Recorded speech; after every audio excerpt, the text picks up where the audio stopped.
magazine. He's been with Commentary since 1994. He's the senior editor there. Gabriel Schoenfeld has written for Commentary on a wide range of issues and subjects, including the Vietnam War, issues of terrorism, nuclear proliferation, the Cold War, and certainly issues of anti-Semitism, as well as 20th century German and Russian history. His articles have been published in other leading journals and magazines, including the New York Times, the Wall Street Journal, the Washington Post, the New Republic, and the Atlantic Monthly, as well as others. Gabriel Schoenfeld earned his doctorate degree from Harvard University, and as many of you know who studied issues, contemporary issues of anti-Semitism, he wrote, I think, a very important book in 2004 called The Return of Anti-Semitism, and I think in a way launched the intellectual inquiry into what's happening in the contemporary context on a very important issue. So it's really a privilege to have you here today.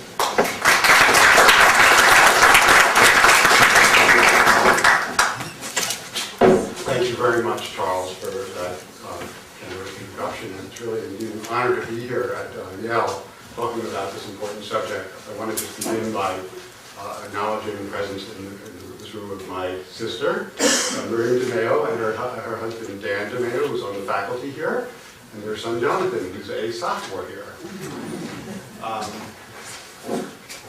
Charles mentioned that I am an editor at Commentary, and I want to use that as a way to begin explaining how I came to write a book about anti-Semitism, which I started working on in 2002.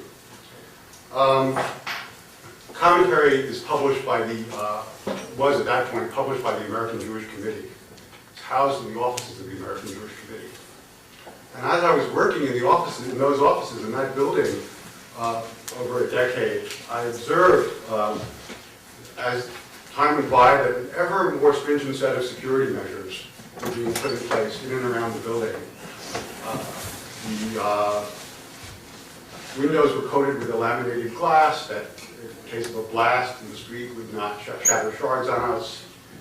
Security barriers were placed in the street so that cars could not approach the building.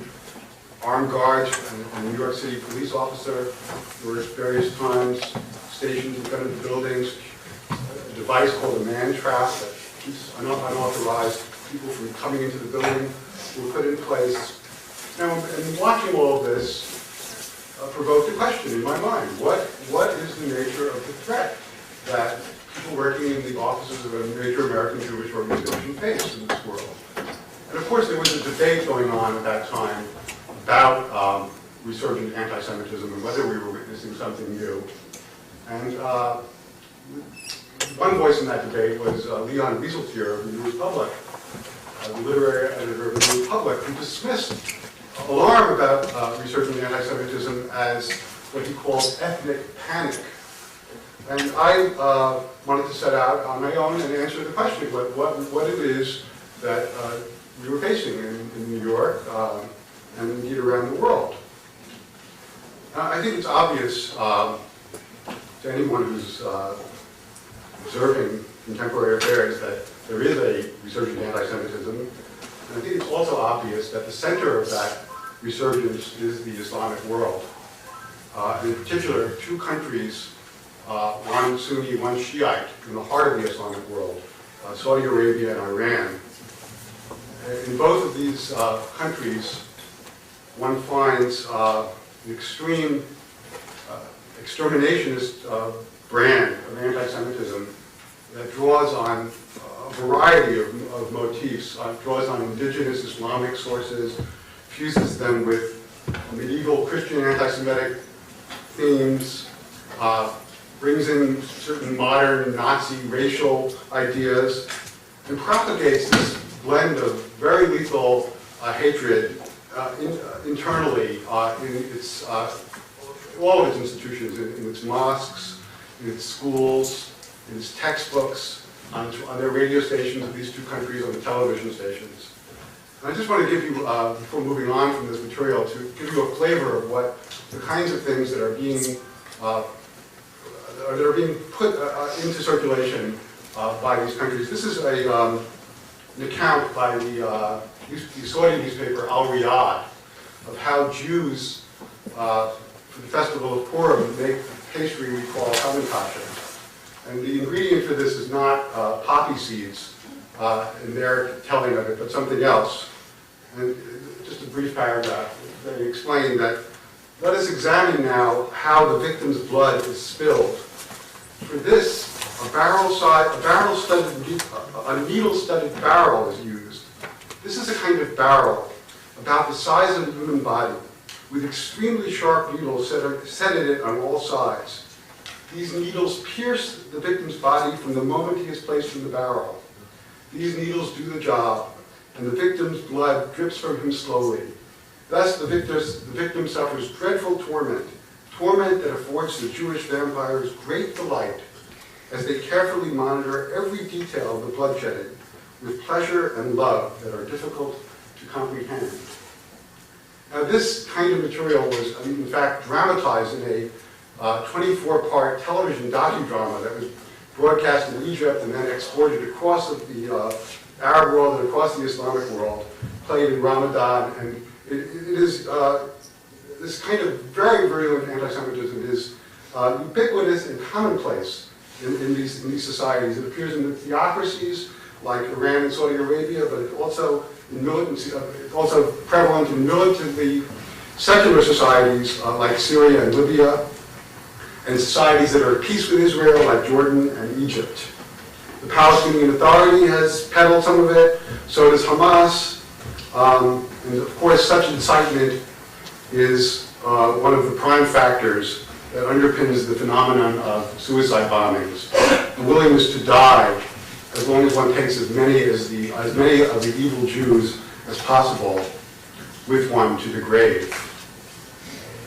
Now, it's important to note, I think, that this kind of this Islamic brand of anti-Semitism is not confined to those countries that are near Israel or locked in conflict with Israel, but extends much further afield, thousands of miles away, to countries that have had virtually no contact or no contact at all with Jewish communities. Countries like Malaysia, which never has had a Jewish population, but whose former prime minister, until 2 years ago, Mohammed Mahathir, over the course of his 25 years in power, repeatedly traded on anti-Semitic themes as a tool of his rule, blaming the financier George Soros and international Jews for manipulating Malaysian currency, publishing tracts like Henry Ford's International Jew for distribution in Malaysia.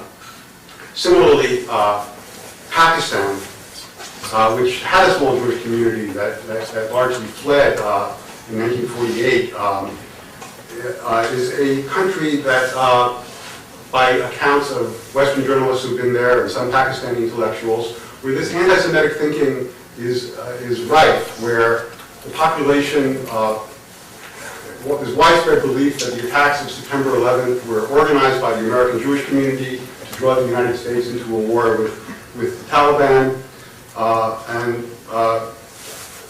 all sorts of other anti-Semitic ideas. And of course, some of this is the result of the influence of Saudi Arabia, which has used its oil wealth to finance a dense network of madrasas, of educational institutions in Pakistan, where this kind of material is propagated. And of course, we saw the most tragic manifestation of this in the case of Daniel Pearl, who was forced to utter his last words before he was beheaded were, "My mother is a Jew, my father is a Jew, I am a Jew." That was the last words of his video.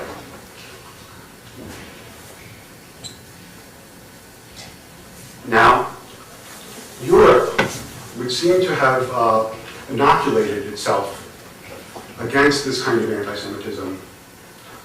World War II, a war against the Jews, led to the total ruin of Western Europe, much of Eastern Europe. Along with 6 million Jews, tens of billions of other Europeans, civilians and soldiers, perished in the war that Hitler unleashed against the Jews. And this indeed has served to inoculate Europe to a large degree against this kind of certain kind of anti-Semitism. There is an anti-Semitic right in Europe, but its electoral ambitions have not really amounted to much. The two exceptions to the rule, perhaps, or maybe they're not exceptions because they themselves have not gotten very far, are Jean-Marie Le Pen, the head of France's National Front, who in 2002 managed to force a runoff in the election with Jacques Chirac, which was the high watermark of his career. But he subsequently lost to Chirac in the largest landslide in the French history of the modern French Republic. And his platform, in any case, was more generally xenophobic than anti-Semitic, although it was not certainly free of that, or tinge of that. And then, of course, there's in Austria, there's the case of Jörg Haider, the head of Austria's Freedom Party, who comes directly from a man who comes directly from a Nazi milieu. His fortune is based upon lands that he inherited from his parents, which was confiscated from Jewish families in Austria. And in 1999, he managed to win, his party managed to win 30% of the vote in Austria. And the New York Times at the time editorialized that this represented the possibly the wave of the future. But in fact, the Freedom Party in elections 3 years after that dropped down to 10%. And it's really remained a rather marginal party. And I think in both instances what's happened is that these xenophobic parties have had their xenophobic message co-opted by more mainstream parties, and they've lost influence. But if this kind of right-wing fascist or Nazi-style anti-Semitism has not been on a tear in Western Europe in the post-war era, then this hardly means that anti-Semitism in Europe is dead. But there are other anti-Semitic traditions that are very much in play. And the first and the most obvious is the Islamic one. There's been a profound demographic shift in Europe in the post-war era. If there were 1 million Muslims in Europe, living in Europe in 1945, today that number has swelled to approximately 20 million. And they represent one of the fastest growing populations in Europe in this world where birth rates are very low. And I'm aware that I'm making some gross generalizations that cover up some significant variations among European Muslims. We go from country to country and from grouping to grouping. But in general, it is a population that is faring very poorly on every indicator of social and economic success. It's suffering from high rates of unemployment, high rates of illiteracy, high rates of incarceration. It is a profoundly alienated population. It is also a population that has brought with it to Europe many of the attitudes and the passions and the hatreds that are ubiquitous in the Islamic world. And it's also a population that is still living in Europe, recipient of broadcasting from the Middle East. Some of these very these hateful television broadcasts are beamed directly into France and Italy from places like Lebanon. And one result of this has been a striking rise in the level of violence directed against the objects of this group's hatred, namely Europe's remaining Jewish population, its institutions, its synagogues, cemeteries, and on individual Jews. And the most dramatic case, I think, has been in France, where we've seen, I think, the most activity of this nature, culminating in the torture murder last year of a young French Jew, Ilan Halimi, which seems to have awoken the French government to the nature of the problem at last, and there has been a concerted effort to try and confront it. But the fact is that it's difficult to be a Jew in France today, that French Jews are emigrating from France to Israel in record numbers, that French Jewish parents who typically prided themselves in the past on entering their children to the French public school system are no longer able to do that in many cases. The French schools have become too dangerous for their children.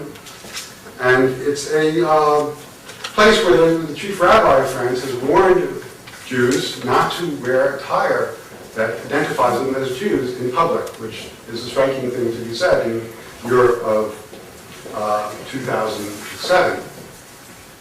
Now, if the situation in France has begun to ease, and I'm not sure that it really has, Great Britain is now taking center stage, and there are reports just this year that anti-Semitic attacks there increased by 40% in 2006, to the highest levels since records began to be kept in 1984, which is almost certainly connected, this very sharp rise, to this past summer's war between Hezbollah and Israel, which typically provokes a rise in violence in Europe.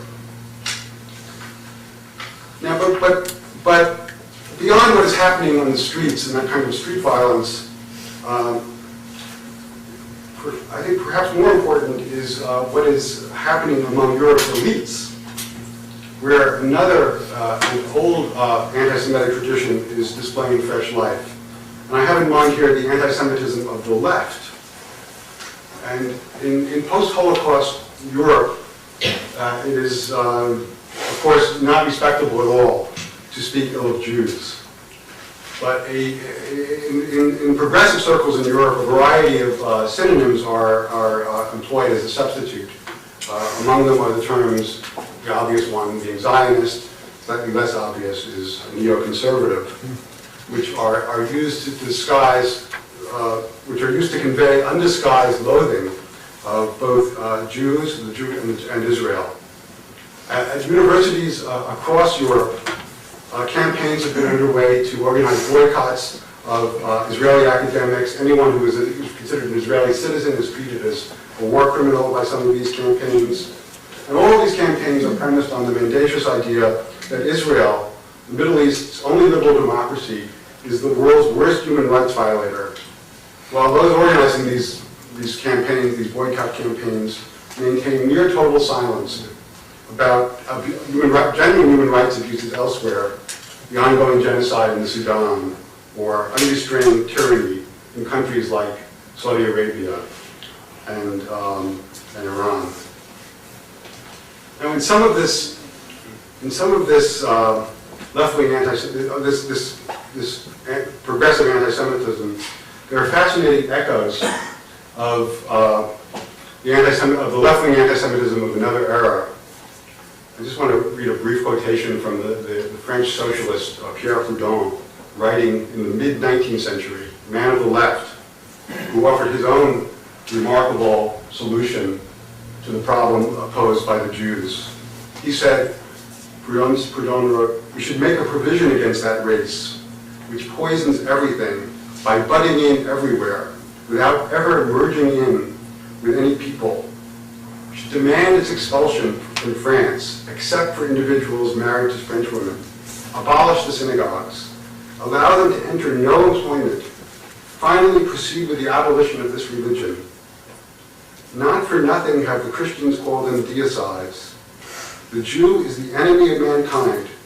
That race must be sent back to Asia or exterminated."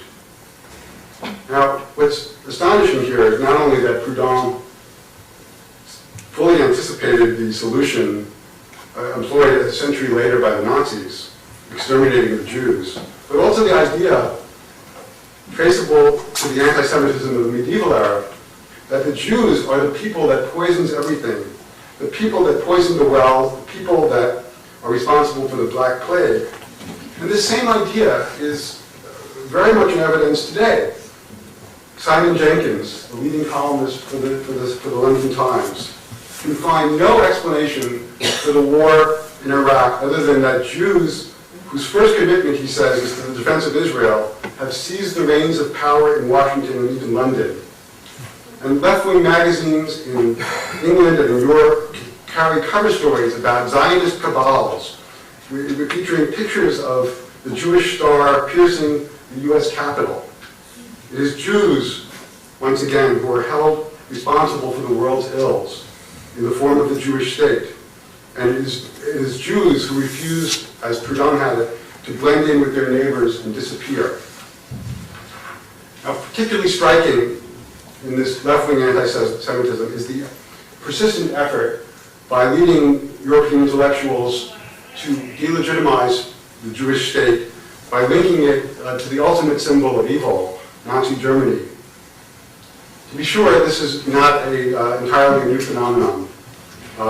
Back in the early 1980s, Olof Palme, the Swedish Prime Minister, a leading figure on the European left, he was president of the Socialist International, accused Israel of locking up the Palestinians on the West Bank just in the way the Nazis locked up Jews in the Warsaw Ghetto. That caused a huge stir at the time. But what was a shocking novelty in the early 80s is today a commonplace. The Irish poet Tom Paulin has written this poem about Zionist SS gunmen shooting down Palestinian children. José Saramago, the novelist, the Portuguese novelist, in classical anti-Semitic language, says that the Israelis, motivated by the certitude that they are chosen by God, are committing crimes against the Palestinians like those committed by the Nazis at Auschwitz. But of course, all this is a fantasy. There are no gas chambers on the West Bank, and no crematoria, and no genocide is taking place. But the fact is that José Saramago is not a crackpot writing for other crackpots. He is a leading man of letters. He is a Nobel laureate in literature. And the fact that he is giving voice to such ideas is a sign of how far this left-wing anti-Semitism has traveled in Europe. It is also a sign of how some of the most progressive figures on the European stage are actually agents of the most reactionary aspects of the European past. What about the US? Where do we stand in relation to these patterns? I would argue that they appear here, but in the same patterns appear here, but in greatly attenuated form. As in Europe, the anti-Semitic right in the United States is at a low tide. The 1995 Oklahoma City bombing by Timothy McVeigh discredited the message of all these fringe movements and brought them all under unprecedented police scrutiny. Groups like the Aryan Nation and the militia have been under tremendous pressure, and their memberships are down, and they don't play much of a role, although of course any lone crackpot can do a lot of damage. Conservative intellectuals who have flirted with anti-Semitism have been drummed out of the conservative movement. Just to name two more prominent ones. Jude Winniski was a distinguished member of the Wall Street Journal editorial board, but then began to write, not in the Journal, but elsewhere, papers in defense of the anti-Semitic pronouncements of Louis Farrakhan. And he was let go from the Journal, and the next thing one knew, he was really a crackpot writing for a website, and that was the extent of his influence. Joseph Sobran, who was a columnist for William Buckley's National Review, a leading conservative magazine, also began at some point, I believe in the 70s, writing a series of truly outrageous anti-Semitic articles, not in National Review, but elsewhere. And he was forced off of the masthead of National Review by Bill Buckley, and is now last seen consorting with the folks at the Institute for Historical Review, which is a Holocaust denial outfit operating in California. So he has also been moved to the far margins. When various fundamentalist Christian leaders like Pat Robertson have given voice to anti-Semitic ideas, they have come in for vociferous criticism from across the spectrum. Anti-Semitic politicians on the right have not gotten very far at all. David Duke in 1991, perhaps the leading exception, he managed to get 30% of the vote in a Louisiana gubernatorial election, but it's been downhill for him ever since. He had a fraud conviction, served time in prison, and he has surfaced most recently, not surprisingly, at the Holocaust Denial Convention in Tehran late last year. Pat Buchanan, who has flirted with anti-Semitism repeatedly over the years. His various presidential runs amounted to nothing on both the Republican line and the populist line. Running in 2000 as a populist, and not really making much of his anti-Semitic ideas along the way, incidentally. He did not prove to be very popular. He received 0.04% of the popular vote. So if the right-wing anti-Semitism is not flourishing, the other traditions are doing slightly better. As in Europe, we have our own indigenous and Islamic anti-Semitism. We have some 2 to 4 million Muslims in the United States. Perhaps 3/4 of them are immigrants. This is a population that is much better integrated into American life than is the case in Europe, and much more prosperous and thriving. But still, there are elements in this population that are publishing blatantly anti-Semitic material. The Arab Voice, one of their major newspapers, has republished Protocols of the Elders of Zion. There's ubiquitous articles and books in Islamic bookstores, in Arabic language bookstores, in which the thesis is put forward that Jews are responsible for or Israel is responsible for the attacks of September 11th, and so forth. And this Islamic population, like Jewish population, like the Christian population in this country, has organized its own system of day schools and Sunday schools to convey their faith to their children. And according to reporting by the New York Times and the Washington Post, many of the textbooks in use in these schools, where there's some 30,000, 40,000 kids being exposed to this material, are textbooks which have been imported from Saudi Arabia and which teach things like that Jews are the sons of monkeys and apes, that Jews worship money, and other standard and not so standard anti-Semitic tropes. Now, unlike in Europe, we also have a black Muslim population with very special circumstances, including the fact that some 300,000 to 400,000 black Muslims in this country are incarcerated in prisons. And these inmates, like other inmates, have religious needs that must be catered to. And in one institution after another, it turns out, the authorities have turned to Saudi-trained imams to administer religious counseling in the prisons. So we have a situation where a sector of American society that is most prone to violence is being indoctrinated in some of the most fundamental brand of Islam, including in some instances directly its anti-Semitic teachings. And actually, as an editor of commentary, I've received letters from prisoners, Jewish prisoners, just complaining about the situation in their prisoners over the years. But the sum total of all of these trends is that we've seen an upsurge in violence against Jews committed by Muslims. If in the past that kind of violence, synagogue desecration, cemetery desecration, was carried out largely by skinheads, increasingly it's carried out by Muslim youth. But apart from that, that kind of low-level violence, we've also had a number of more spectacular attacks, which I think bear mention. There was, just to mention before, on the Brooklyn Bridge in 1994, a Lebanese Muslim opened fire on a van carrying Hasidic young people and killed one.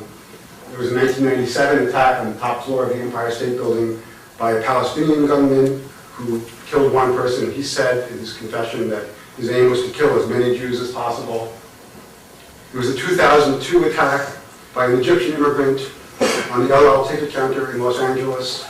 And just last year, of course, in Seattle, a US-born Muslim stormed the Seattle Jewish Center and killed one woman and shot 5 others. So the security doors around my building are definitely there for a reason. That's one of them. Now, as in Europe, the United States has its own, also has its own left-wing anti-Semitism.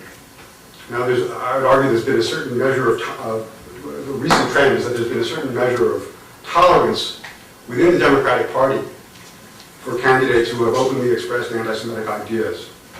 And the most significant case, of course, is that of the Reverend Al Sharpton, who in the 1991 Crown Heights riots openly fanned the embers of anti-Semitism by declaiming against diamond merchants from Tel Aviv who were robbing the black community. He subsequently led a boycott of a Jewish-owned store in Harlem, Freddy's, where there was a lot of incitement, including incitement to burn it down, and that incitement didn't come from him. But the store did indeed burn down, killing 8 employees. Now, the media and the leading Democrats who avidly court his support make absolutely no mention of this. He participates in the debates as an equal. In fact, he is the one who's allowed to lecture other candidates on race relations. And his whole history of anti-Semitic pronouncements has become a taboo subject in the party and in the media itself. Now, as in Europe, much of this left-wing anti-Semitism can also be found in universities.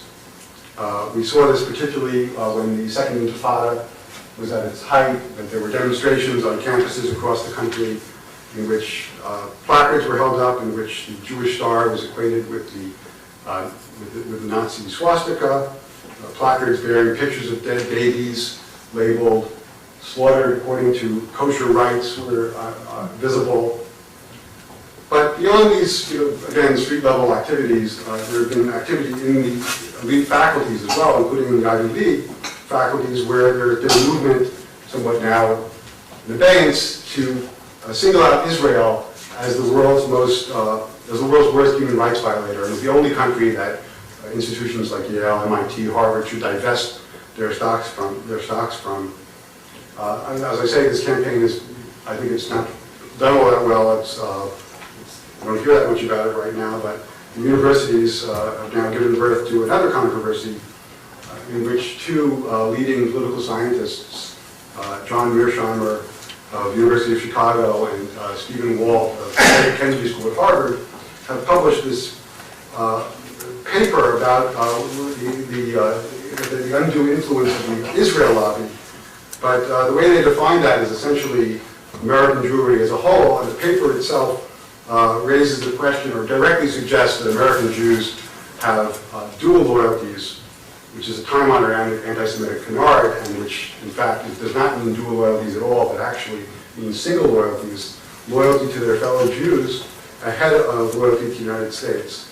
And this is an argument that they've made at great length with a great many footnotes, but they're wrapping an old anti-Semitic idea in scholarly garb. Now, Mearsheimer and Walt would strenuously deny that there's anything anti-Semitic about their paper.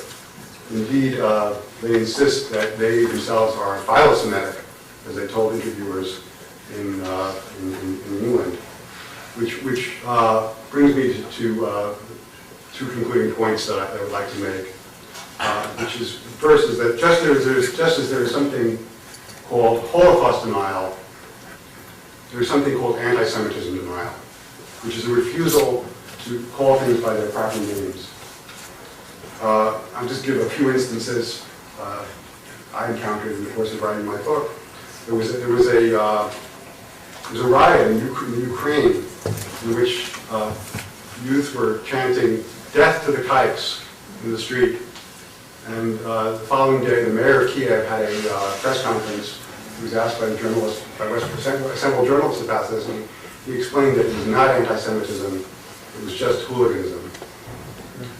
Jacques Chirac, president of France, at one point he said there's no anti-Semitism and no anti-Semites in France. He subsequently adopted a less denying point of view.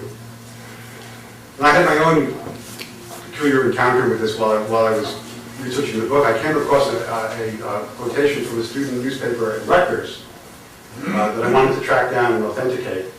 It said something like, it said exactly like, "Die, Jew, die, die, die, die, build yourself an oven, die." And I called the faculty member at Rutgers who was responsible for this publication. I didn't have an original copy, I'd just seen it quoted somewhere. And I wanted her to tell me whether it in fact appeared, and also what she could tell me about it. And she did confirm that it appeared, and she said, but she asked me what I was using it for, and I started writing a book about anti-Semitism. She said, "Oh, Mr. Schoenfeld, you don't understand. That's not anti-Semitism. That's just students blowing off steam."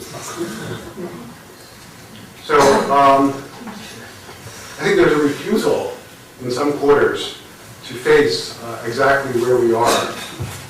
The dangers that are on the horizon are very various, and I think it's important not to exaggerate them and to analyze each of them according to its own situation. But I don't think that it's fair to say that the Jewish world, as Leon Wieseltier would have it, is in a state of ethnic panic. And indeed, given the fact that there is a regime, the Iranian regime, which is imbued with anti-Semitic hatred, whose president openly denies the Holocaust, and whose president openly speaks of annihilating the Jewish state, of wiping it from the map. And it's a regime that is engaged in terrorism against the Jewish world, blowing up the Jewish Cultural Center in Argentina and the Israeli embassy there in the 1990s. And a regime now intent on acquiring nuclear weapons, and according to best intelligence estimates, is 2 or 3 years away from actually acquiring such weapons. Comparisons, in some respects, to the dangers faced by the Jews in the 1930s are not completely out of order. And thank you for your attention.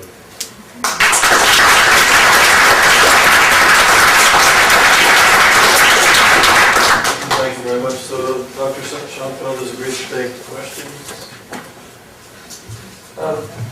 Specifically, early on in your talk, you mentioned about the anti-Semitism in the Muslim world and the publications there and the television shows.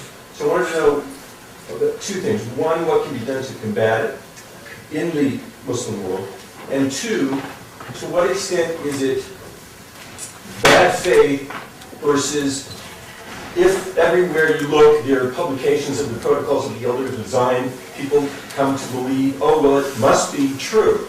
So to what extent is it driven by bad faith, you think, versus ignorance or misinformation?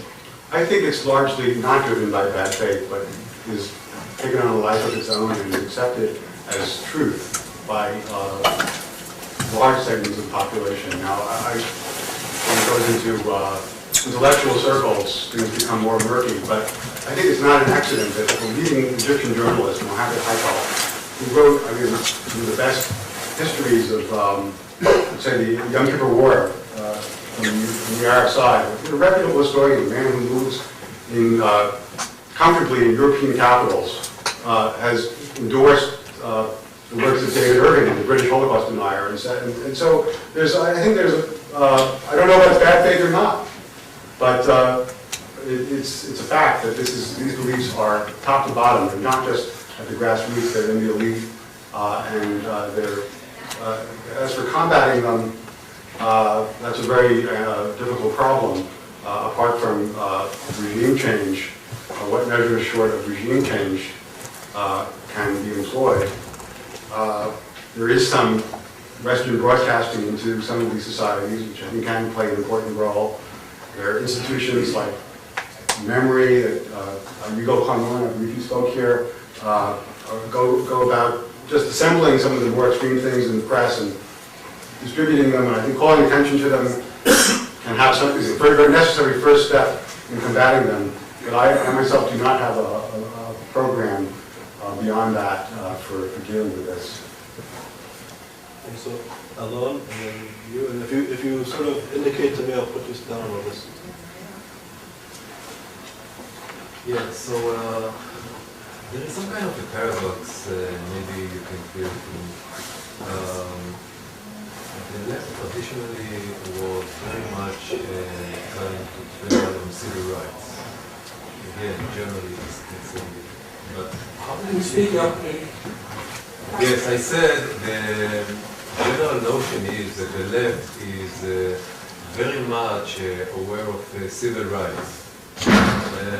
How does it fit with this paradox of left supporting anti-Semitism if one can consider, anti-Semitism as an issue of civil rights?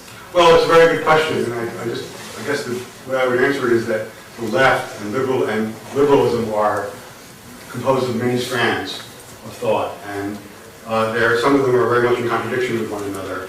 And there is, of course, a true liberal strand on the left that believes in civil rights and defends civil rights and advocates civil rights. But there are other strands that go back into the Enlightenment. Voltaire, who in his anti-clericalism became extremely anti-Judaic, looking at Judaism as the tree trunk from which Christianity, which he hated, had grown. And he wanted to extirpate both. And there's this gave voice to the whole stream of anti-Semitic thought in the 19th century, and you have quotations like that from Proudhon, but you can go through the works of Marx, himself a Jew, of course. You can find these, in the socialist tradition, a great deal of anti-Semitic hatred. So these schools exist in tension with each other and are manifest today on the left by people who are not thinking in these terms, but are somehow echoing these older voices. One of the kind of touchier issues, I think, surrounding anti-Semitism today is, you touched on it briefly, especially with Walter Mearsheimer, the issue of can one equate, or how much one can equate anti-Zionism with anti-Semitism. And this, I think, also recently has become a very hot issue with to what extent the left in the American Jewish community that's very critical of Israel is almost anti-Semitic or self-hating. So could you talk a little bit about is there a distinction? If there is, what is... Well, I think what really depends here how we would define anti-Zionism. Anti-Zionism is the belief that there should be no Jewish state in the Middle East. I would have to call that anti-Semitic, because the practical consequences of that would be to lead to the death of the Jewish population of Israel. I mean, where are they going to go? And are they going to live under the regime of Hezbollah or Hamas? Or that seems to me like fairly simple. I think matters get much more murky when we're talking about criticism of what Israel does in particular instances. And some of those criticisms can be anti-Semitic, some can't be. Just to give an example of the kind of criticism that I would regard as anti-Semitic, when, for example, in 1994, and this hotel was blown up in Netanya, and Israel launched an incursion to Jenin, refugee camp, to try and apprehend the perpetrators. All sorts of people were condemning Israel for the crime of genocide. And this, I think, this kind of extreme exaggeration. There were, I think, a total of 50 people, Palestinians, most of them were armed gunmen, died in that gun battle. To call that genocide, I think, is to really misuse language and then to raise the question of why you're misusing language. But I think to raise objections to where Israel puts its security barrier, all sorts of other questions are not necessarily motivated by bad faith and could be perfectly legitimate. But I think one has to go on a case-by-case basis. There's no bright line. I have two questions, Gabriel. One is, where in the pantheon of Jew haters or critics of Israel would you put Jimmy Carter? Secondly, I'm from Canada.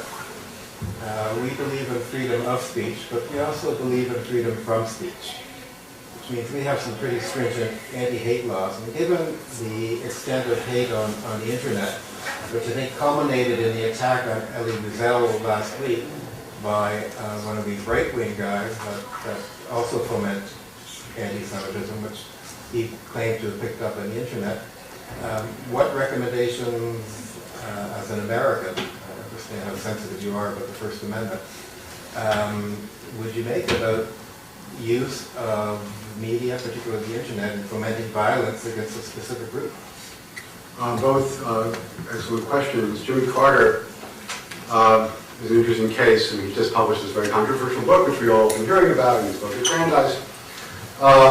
There's some things in that book that really make you wonder about where he fits in the anti-Semitic tradition. He criticizes Israelis for not being religious and for desecrating Christian sites or not behaving properly toward Christians. And there's some Christian motifs in his anti-Semitic, and I think arguably anti-Semitism in the way he this kind of double standard that he refuses to criticize any act of Palestinian terrorism in that book, but hammers Israel for all sorts of things, and raises questions about his motives in doing that. But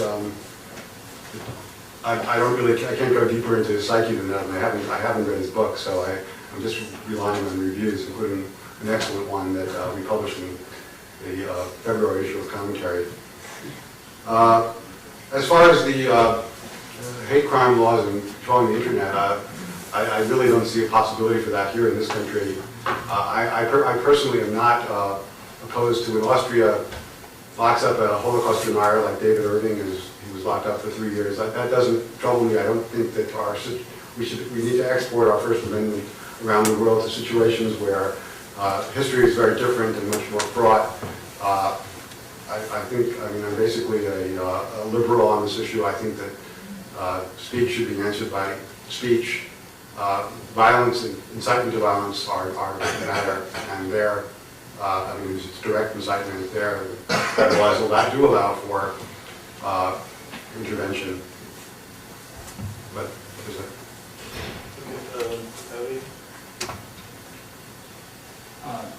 another question is, why hasn't the American phenomenon pushing both liberal and conservative anti-Semites to the fringes of political and academic spheres, why hasn't that been successful or been mirrored in Western Europe? Well, the histories are just so different, and the soil in Europe is so much more fertile for this kind of thing. The United States has really never been a place where anti-Semitism has enjoyed much popularity. I mean, there's some exceptions and some exceptional periods, but whereas a melting pot, there are other groups that have been beneath the Jews in our history. Of course, American blacks occupy a space that's far below them, but in the 19th century, Catholics and Italians who were the objects of prejudice. So the Jews are not at the bottom. And well, in Europe, for all sorts of historical reasons, many volumes have been written about. They are been a targeted minority and remain so, even though they've largely been destroyed. Yeah, and also two questions for you. Pakistan is very complicated because here you've got Musharraf who met with the American Jewish Congress and encouraged a group of American Pakistanis to go to Israel, and they did, and report back to them. And at the same time, I don't remember hearing Musharraf cry out when Gabriel was murdered, nor any changes in the textbooks there and things like that. So I wondered if you had gone any deeper into issues in Pakistan. And the second question is, in Connecticut, what's facing right now is University of Connecticut has traveled to Dubai, has been talking to Dubai about a branch campus, and because we're speaking out that maybe that's not such a good idea, they're putting it on hold right now.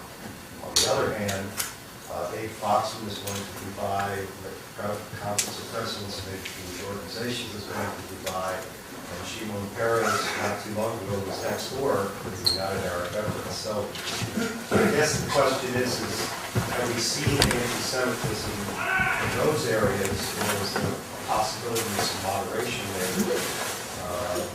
Politics might actually be a little more open. I don't have really much more additional insight into the situation in Pakistan. One caveat that I have one of my 3 daughters, all of them in the past attended public schools in New York with large Pakistani populations. And all of my children have reported various episodes, blatantly anti-Semitic pronouncements by fellow students and teachers and parents of those students. So I think this is just a very core immigrant community, but these ideas are prevalent, are quite prevalent. It's not just media reports. I've seen this with my own. I've heard this with my own ears from my children. The Gulf states. I mean, they're small, and I think they're in various ways they're easier states to modernize. They have the resources, and I think there is more. I mean, there is more hope for them that they were going to move away from these radical ideas. They have a strong interest in combating Islamic terrorism, which thrives on this kind of hatred, in fact, is organized around it. So I think, I don't know the specifics of what your school is organizing, but I'm not for closing all doors, and I think there has to be a process of influence at work in dealing with these countries.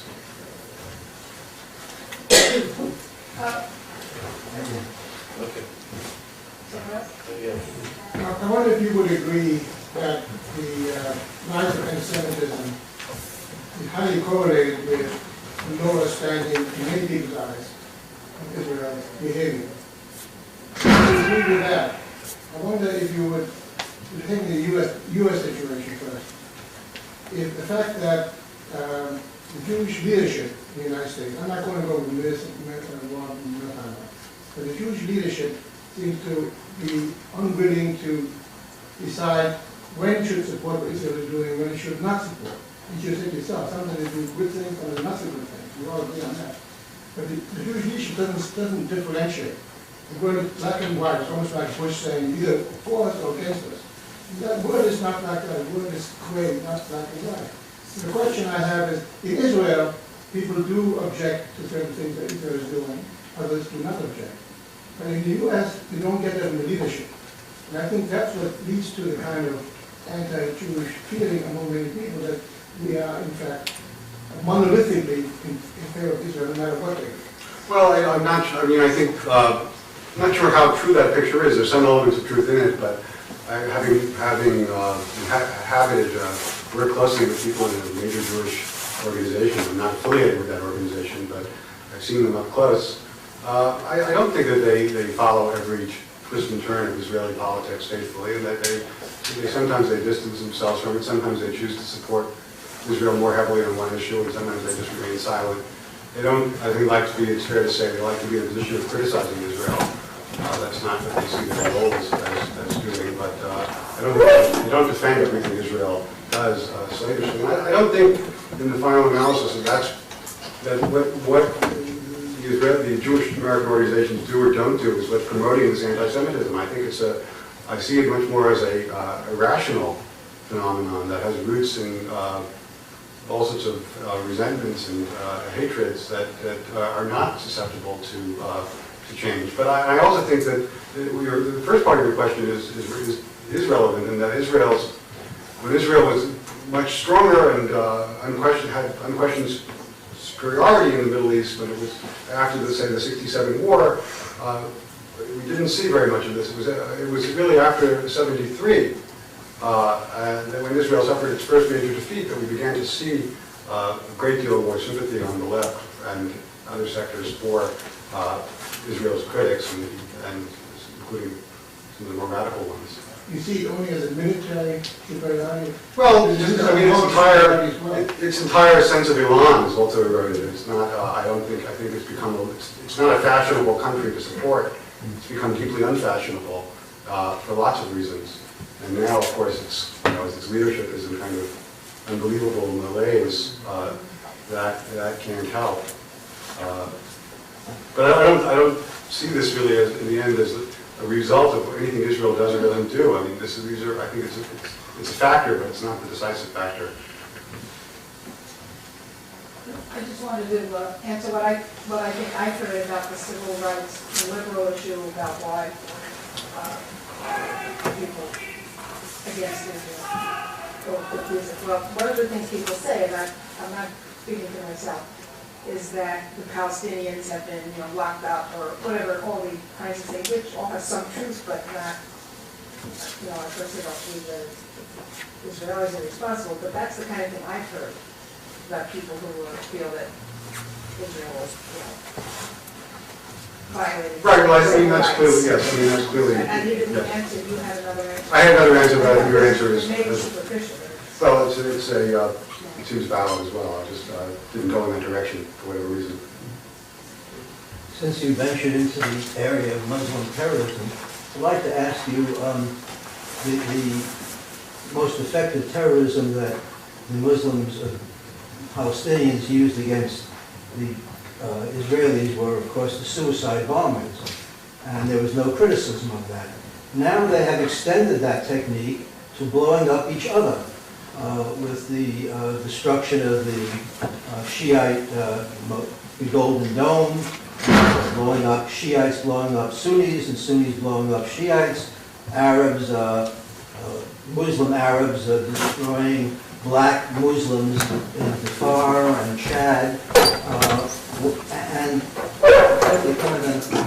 the absence of any criticism by the clerics of Islam and the intellectuals of Islam. I understand why they didn't care when Jews were blown up, but what's the psychopathology? Well, I mean, the prevalence of anti-Semitism is a classic indicator of a very sick society. Yes. And so it's not surprising that that sickness is spread, not only, and the victims of that sickness are not only Jews in the Arab world and the Islamic world generally. There's so few Jews left that these sick societies are turning on themselves and each other and waging war against each other, and which is what we're seeing now in the really open Sunni-Shiite split that's dividing the Middle East, which holds some interesting opportunities for Israel in a strategic way possible, because of alliances, in fact, against Shiites and some of the Sunni regimes that have been talked about more. But as you say, the clerics are not likely to be making criticisms of either side without fear of consequences. It's a very violent world where people are abducted, tortured, and killed. So it's risky to raise one's voice against many things in these tyrannical societies.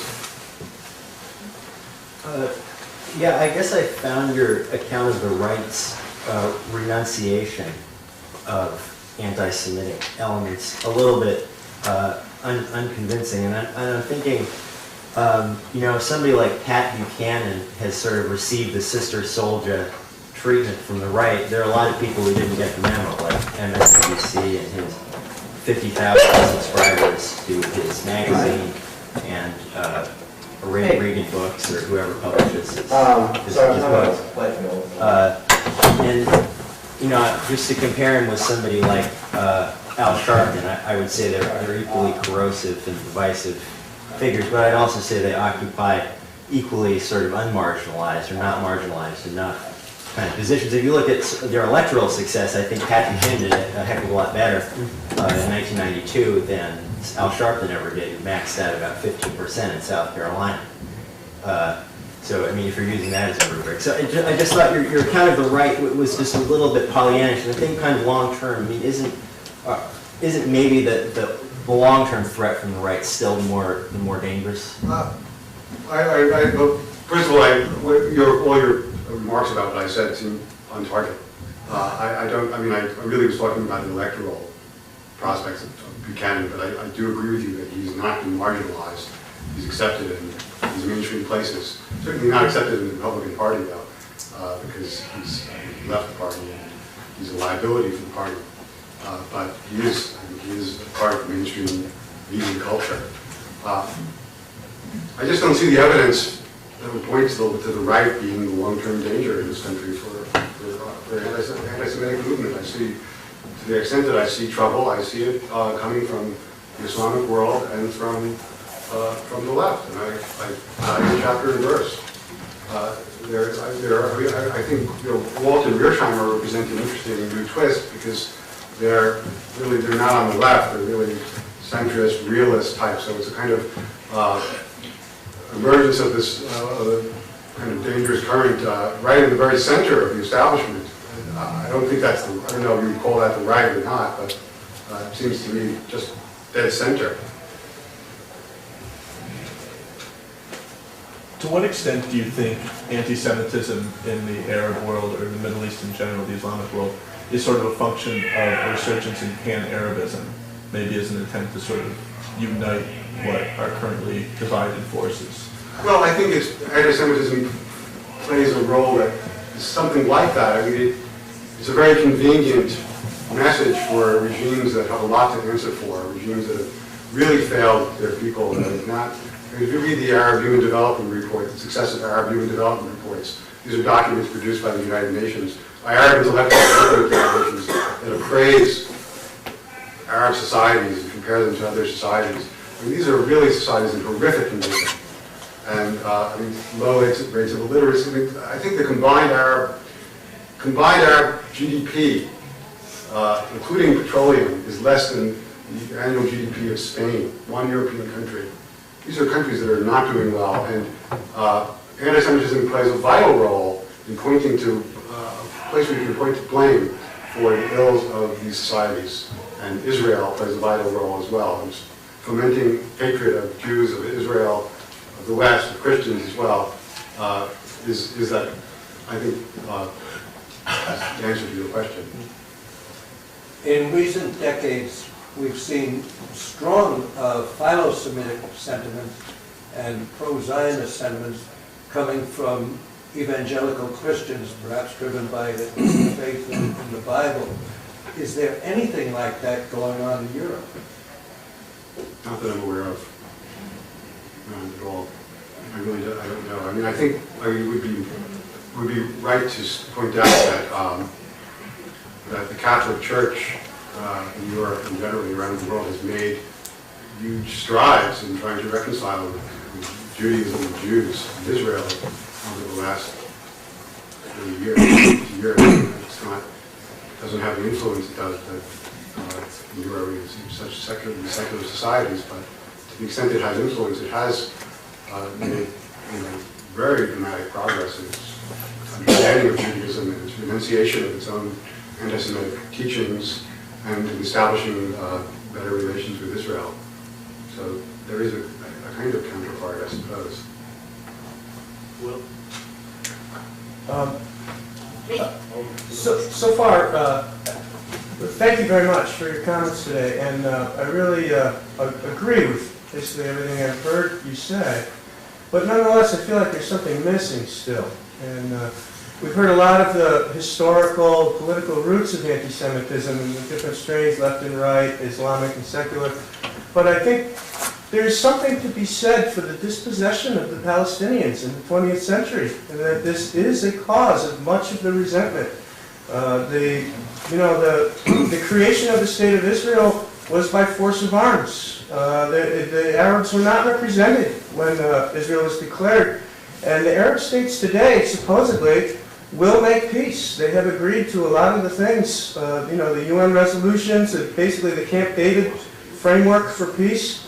And I wonder if, you could address that at all. Well, I'll try to. I think there's some truth to that the plight of the Palestinians has, and the territorial conflict that provoked by Israel's creation undoubtedly has a dimension that is free from all these other things, but it's very tangled in and it's very hard to disentangle what it is. But I would also point out that many of these currents preceded the formation of the State of Israel, that the Arab states were aligned with Nazi Germany, and that during the war that Iraq was, and that there was the Mufti of Jerusalem, and that these Nazi racialist anti-Semitism was very prevalent in the Arab world prior to the establishment of the State of Israel, that these ideas were cultivated before and were growing long before Israel was attacked in 1967 and came into possession of the West Bank and Gaza, and that I don't agree with that the Arab states at this point are willing and ready to make peace with Israel in terms that responsible Israel. Jimmy Carter says so in his book.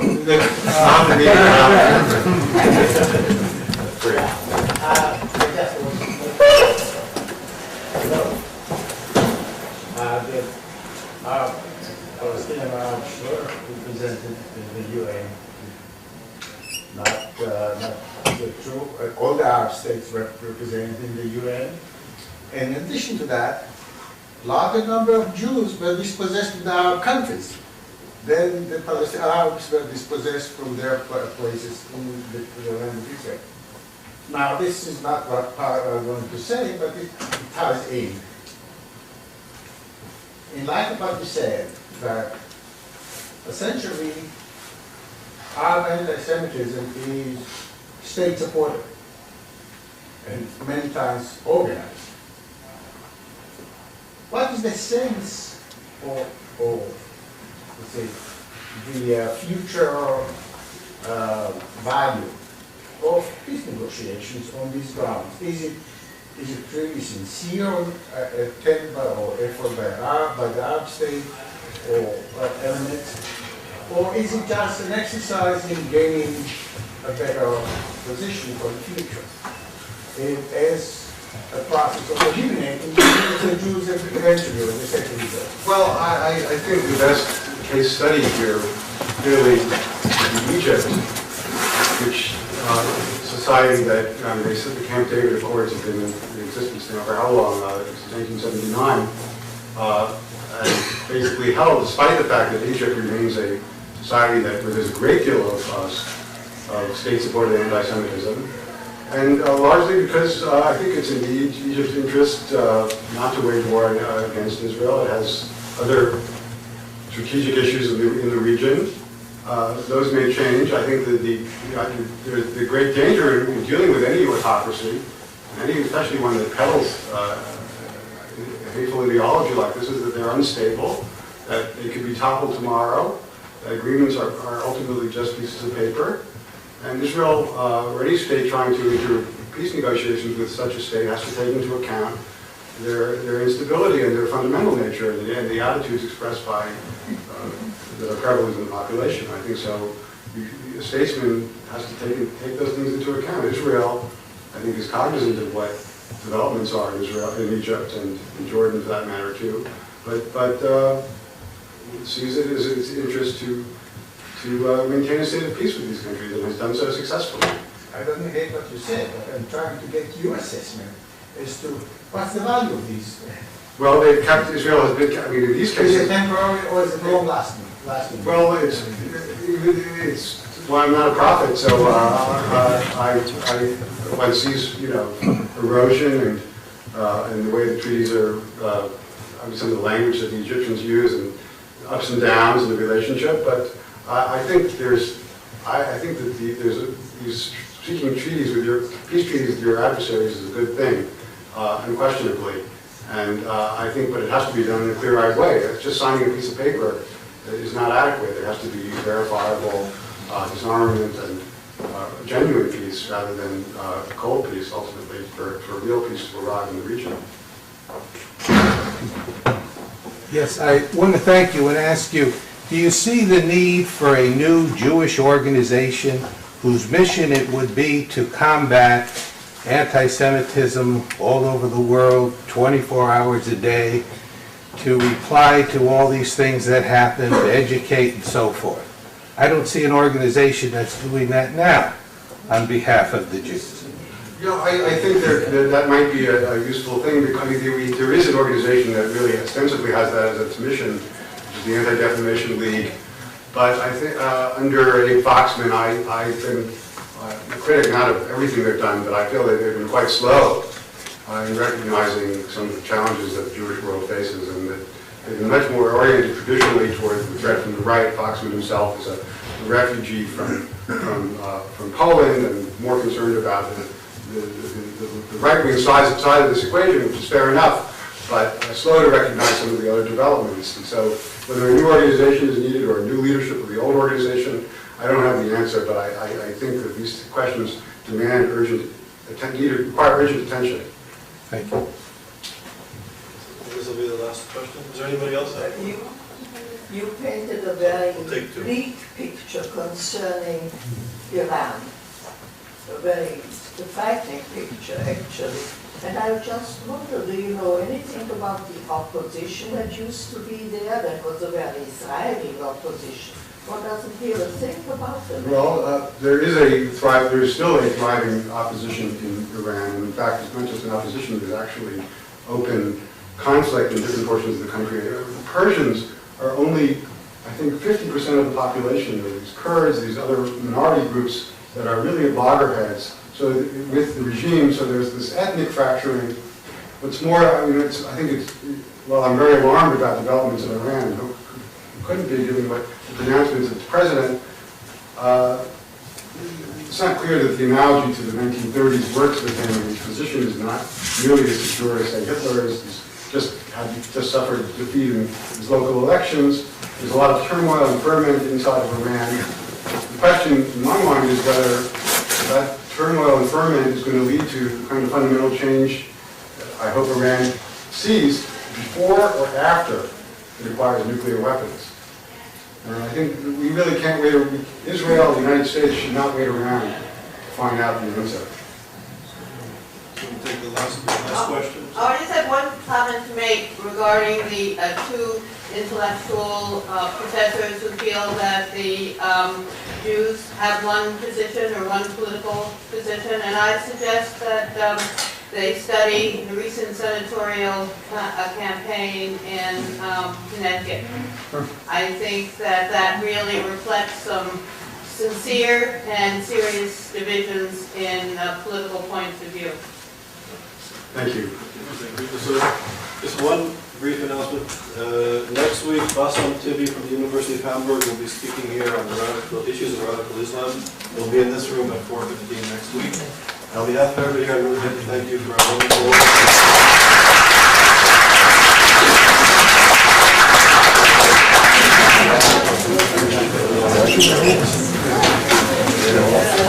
wonderful